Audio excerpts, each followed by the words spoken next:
This is the first time I've ever done anything like this. I'm shaking. You know us. Do you need me to hold your hand? Because I'm telling you, you're inspiring me so much. There's nothing to be frightened about.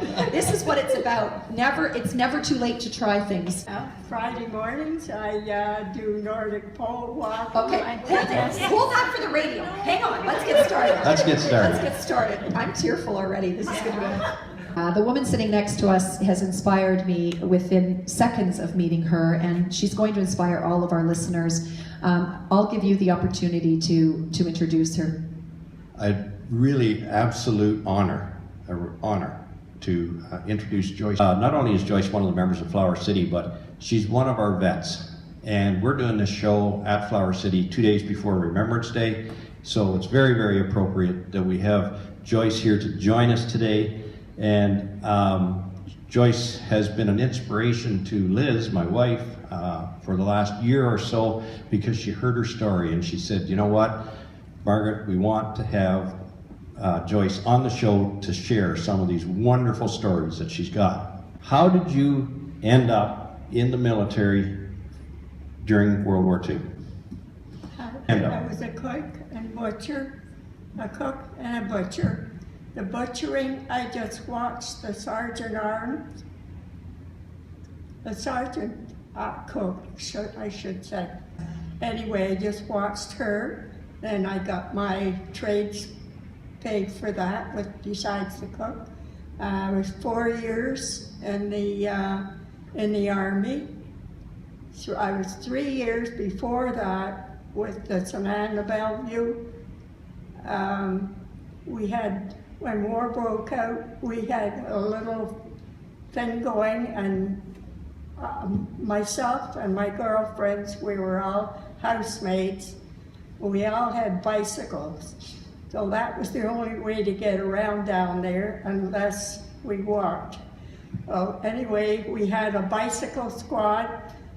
We had a serge coat dress with a wedge cap, and we had a big patch pocket on the front of our tunic, and we had to go around the different stations with papers that they needed. So, and then we looked after the girls. The Air Force girls were the first girls that came in through the McDonald College, Agricultural College, and we made up sandwiches and everything for the girls and coffee and stuff. Okay. Took our turns doing all that. So the amount of detail that this beautiful woman is giving us right now, I think it would be really important to share your birth date with us, Joyce. Could you tell us the year you were born? What's your birthday? December the 11th, 1918. Okay. 1918. So you are 97 years young, and in 1 month's time you will be 98. Is that correct? Yes, sir. I'm not sure I would remember the details that you just explained from last week, let alone from many, many years ago. You turned to me before the radio started and you said, I've never done anything like this before. I'm a little bit nervous. I have to tell you, my father has raised me always saying, you're never too old, just jump in. What's your secret? I don't know, I got, the family is all scattered around. My son Bob lives up in Orangeville, and he's married, he's got a family to look after. My daughter Margaret is down in Nova Scotia. She's no help to me. And you just told me you just keep going. What? Yeah. It's attitude, isn't it? And I'm a volunteer for Flower City. Oh. A volunteer. What do you do as a volunteer? Oh, all sorts of stuff.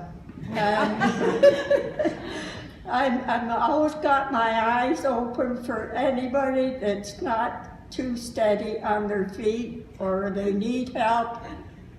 I've helped people for years, you know, but I still keep doing it. So you said to me very candidly, I just keep going. Yeah. It's an attitude, isn't it? And that is so inspirational to me. My dad at 88 fell just last week and fractured his humerus in 2 places. And he was, his arm's in a sling, and he's trying to do everything with his left hand. For 88 years, he's used his right hand. And I said, Dad, you're really an inspiration to me. You're shaving, with your left hand. And you know what he said to me, Joyce? Well, I don't have my right one, do I? And it dawned Isn't on that me. part of it? This lady is sitting here and she's smiling. She's doing something she's never done before. But That's isn't the that point. part of it? Is the sense of humor? I know that's always been something that has caught my attention when I'm. This is one thing, I guess, that has helped me to try different things and that. Now I'm doing the Nordic pole walking. Nordic pole walking. That's for my balance. You're absolutely Wow. right. Because I cannot march anymore in the parade. So they had me stuck in a Jeep last year. And you won't want any part of that. So are you going to march this year with your Nordic poles? Are you? Are you going to march this year with your Nordic poles because it keeps you steady? Yeah. Good for you. This amazing. This is an amazing story. Because we start at 8:30, excuse me, walk around the gym, and then they have water breaks, and then we work till 9:30. We have more exercises to take there, better exercises, and I like doing it. Oh. That's for me. Yes, yes. The other, and then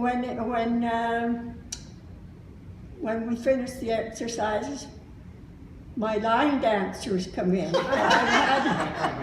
I've had line dancers to look after for years. And Wednesday afternoon, I do help with shuffleboard. I can't do the shuffleboard anymore because of my eyes. If they bend over, the blood rushes to your Right. Yeah, so I can't do it, but I help with getting the slips in because it's a drop in.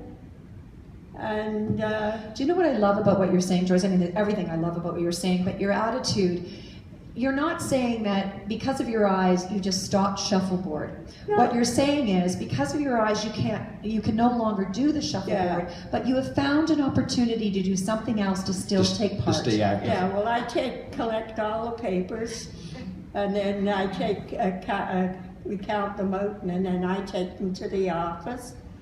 And sometimes somebody tries to sneak in without getting So you're the gatekeeper as well. And she's sitting here this morning, folks, with her uniform on, so she looks, Yeah, like we will be if you posting try and pictures. sneak in, you're That's in right. trouble. Do you know, Joyce, this show is about making our seniors matter, but it's way more than that. It's about entire families and intergenerational living, because that's what I believe in. And, I can't wait to share this with my children. My daughter, 13, and my son, who just turned 20. I'm way too young to have a 20-year-old. How old are your children? How old's Margaret, your daughter? let me see, she was born 1947. I know how old she is. She's the same age as my mom. Bobby was born in 51. Wow. So he's sort of like a senior, but he's working at But he's a child senior. He works at Chrysler, so I never know what shift he's on. You're such an inspiration. You're wearing so proudly, as we all are, the poppy. Yeah. And as a vet, that I'm sure that means a lot to you. Can you sell poppies? Can you tell us what that means to you as a vet and as a woman, selling the poppies? What does that mean to you? I don't have any problems. Mm-hmm. They just give me their I take the boxes too and take them around, and I'm going like through my old Avon territory I used to have. I go over as far as Maple Lake Lodge Farms. I leave a poppy box, and I go back a couple of days later, check if it's full. I take another one and give them another one, and I keep going like that. Must be a lot of pride in doing this type of work. And they wait for me. I bet you they do. I bet they do. Well, I don't have any problems with like what some of these people out in Vancouver She says they're in Vancouver. She says they're very bad. She says people are stealing the boxes and everything.